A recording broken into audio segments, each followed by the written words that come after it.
नमस्कार आप सभी को। आज क्लास 11th का यूनिट 4 है डेटा स्ट्रक्चर, उसका वेरी लास्ट टॉपिक है ग्राफ्स। तो ग्राफ्स डाटा स्ट्रक्चर क्या होते हैं इसको समझेंगे। तो ग्राफ का इस्तेमाल क्यों करना पड़ता है, तो पहले ये जानिए। देखिए आजकल का जो टाइम है वो हम एक दूसरे के साथ चैट करते हैं, ठीक है। उसके लिए हमारे पास बहुत सारे प्लेटफॉर्म्स हैं, फेसबुक है, ट्विटर है, व्हाट्सएप है और बहुत सारे सोशल नेटवर्क्स हैं।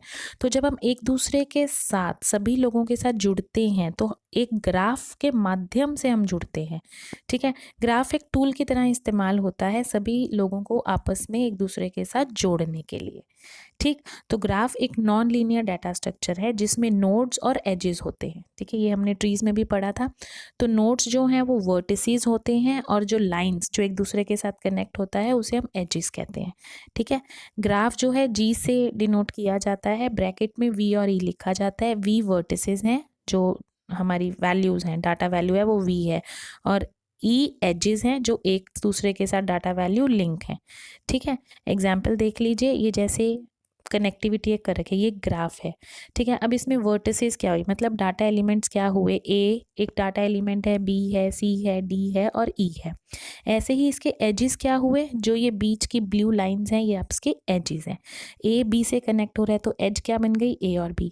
ए सी से भी हो रहा है तो ए और सी। ऐसे ही बी डी, बी ई के साथ कनेक्ट हो रहा है, ठीक है। ऐसे सी डी के साथ कनेक्ट हो रहा है, सी ई के साथ कनेक्ट हो रहा है, ठीक है।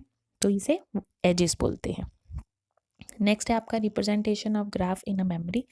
मेमोरी में रिप्रेजेंट करने के लिए दो ही तरीके होते हैं, एक सीक्वेंशियल रिप्रेजेंटेशन है और एक लिंक रिप्रेजेंटेशन है। सेम ऐसा ही हमने ट्री में पढ़ा था। जो पहला है उसमें हमारे मैट्रिक्स वैल्यू में स्टोर होती है, ठीक है।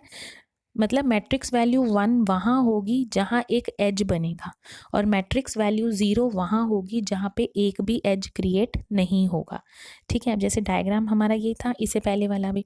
तो अब हमने एक साइड पे ऊपर लिख लिए A B C D E, एक साइड पे लिख लिए A B C D E, ठीक है। अब ए क्या ए के साथ कनेक्ट है, ऐसा कुछ नहीं है, 0, ठीक है। क्या ए बी के साथ कनेक्ट है, तो वैल्यू आ गई 1। क्या ए सी के साथ है, 1। क्या ए डी के साथ है, डी के साथ उसकी कोई एजेस नहीं बन रही हैं तो 0। ना ही ए ई के साथ तो 0। ऐसे करके जहाँ जहाँ हमारी एजेस बनती हैं वहाँ हम वर्टिसेस के नीचे 1 लगाते हैं, जहाँ नहीं बनती वहाँ 0 लगाते हैं। आप इस सबको एग्जाम्पल को खुद से देख लेना। नेक्स्ट है second representation. Second representation link list के द्वारा होती है। जैसे अब इसी डायग्राम से हम समझेंगे, ए बी के साथ कनेक्ट है तो ए बी, और ए के साथ सी भी कनेक्ट है तो सी। अब सी के बाद ए की कोई कनेक्टिविटी नहीं बनती तो सी के बाद क्रॉस हो जाएगा। नेक्स्ट ऐसे ही बी है। अब बी के साथ ए की कनेक्टिविटी है, ठीक है, और बी के साथ सी की है, बी के साथ डी की है, बी के साथ ई की है। बी के साथ ए के साथ सी के साथ डी के साथ ई। अब ई के बाद बी की कोई कनेक्टिविटी नहीं है तो क्रॉस, तो आगे भी फर्दर ये ऐसे ही होगा, ठीक है। नेक्स्ट है, अगर हम प्रैक्टिकल एग्जांपल देखें ग्राफ का, तो जो भी हमारी टेली कम्युनिकेशन नेटवर्क है, मतलब मोबाइल और के द्वारा जो भी नेटवर्किंग हम करें, जिसे हम फ़ोन करें, चाहे वो लैंडलाइन हो चाहे वो मोबाइल फ़ोन्स हो, वो टेली कम्युनिकेशन नेटवर्क में आता है, ठीक है। नेक्स्ट है आपके सर्किट नेटवर्क। सर्किट नेटवर्क होता है किसी तरह का एक जाल, एक सर्किट बनाना और फिर नेटवर्किंग करना।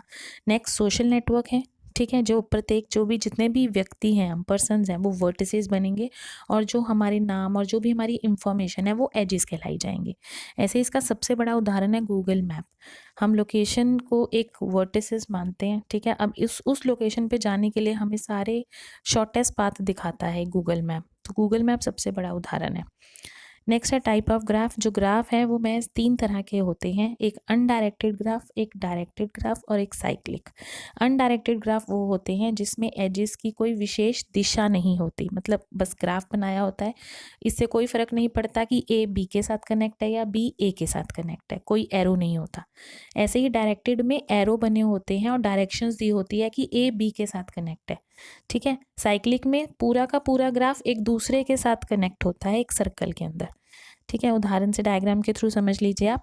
अब देखिए ये अनडायरेक्टेड है, कोई भी किसी के साथ कनेक्ट है, ठीक है। जहाँ हम एरो का इस्तेमाल कर लेंगे वो डायरेक्टेड ग्राफ बन जाएंगे, और जहाँ पूरा का पूरा ग्राफ एक दूसरे के साथ कनेक्ट होगा, सारे वर्टिसेस एक दूसरे के साथ कनेक्ट होंगे, वो आपके साइक्लिक ग्राफ होंगे, ठीक है, एक सर्कल बनाएगा।